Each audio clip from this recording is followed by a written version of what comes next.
Hey guys, this is Adrian of Volvo Cars Edmonton, and today I want to give you an in-depth tour of how to use the new Volvo Google Infotainment system.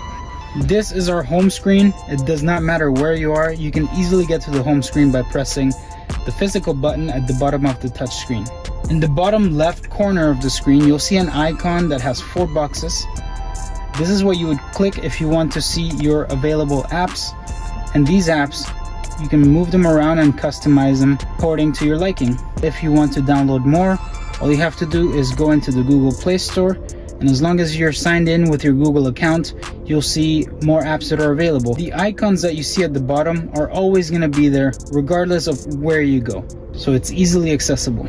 The camera icon allows you to see your 360 camera. On certain models, you will only get a rear view camera, which you can see as well. Parking sensors will light up at the top. You can hit the center again to go into the 360 camera mode. You can also select individual cameras.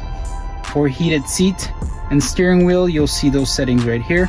And some vehicles will have the option for ventilated seats as well. You can also turn these on by asking Google, "Hey Google, turn on the heated seat." Got it. Turning on the seat heater for the driver. Next is our temperature controls. You do have shortcuts. Left in blue would be for lowering the temperature, and right in red would be for bringing up the temperature. And if you click on the fan in the center, it brings up the whole climate control settings. At the bottom you have your different fan speeds, and you can choose where you want the airflow to go just by tapping.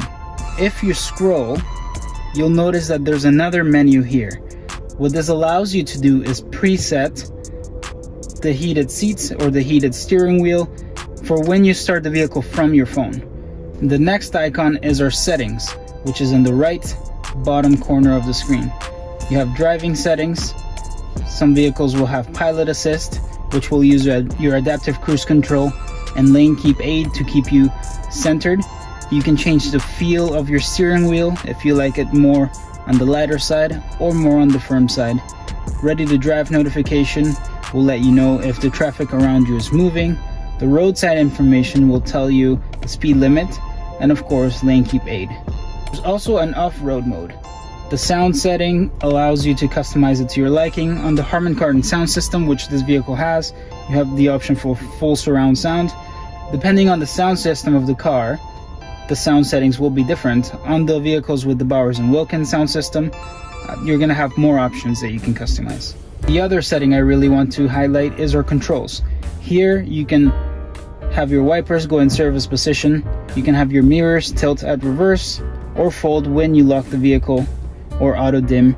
A lot of these settings you will customize it to your liking. So the more time you spend on the vehicle, you'll figure out what you like and maybe what doesn't work for you. If I play with the volume control here, you will notice that it comes up at the top. What a lot of people don't know is that if you press the down arrow, you can customize the sound for each system. So when you're getting a phone call, or your music, or the directions. You can also access multiple profiles, and to switch between profiles if you're not using the key, all you have to do is scroll down just like that, and of course your notifications would be on there as well. And you can switch between profiles if you have multiple available. In here we have a full version of our owner's manual, so if you have any questions on maybe some of the functions of your vehicle, it allows you to select whatever you see. You can easily scroll around until you find what you're looking for and get more information on that item.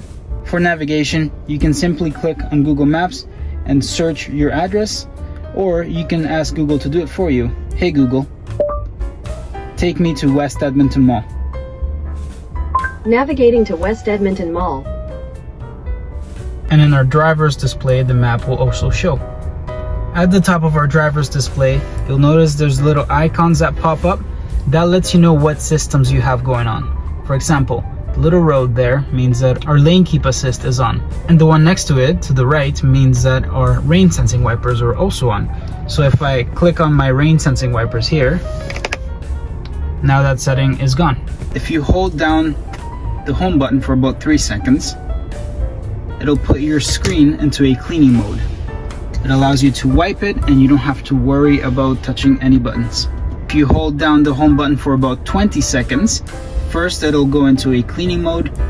Afterwards, it will reset the Google system. So if your car is glitching or if you notice anything funny going on, you can simply just hold this button and it will restart it and will take care of any issues you're experiencing. This screen will power down along with this screen, and then you'll see the Volvo sign come up and you can just simply resume as normal. For connectivity, you can go into your apps and then where it says phone, you can connect your phone via Bluetooth. If you want to use Apple CarPlay, in your center console, there is 2 USB-C ports. The one highlighted in white is the one that you would need to plug into for Apple CarPlay. For people who don't like the maps in front of them, you can press this button here and it will give you a simplified version with only arrows and street names at the top of where you need to go. I'm hoping this video helps you get a better understanding on how to use the Google system. If you have any questions, feel free to comment down below or of course message me directly.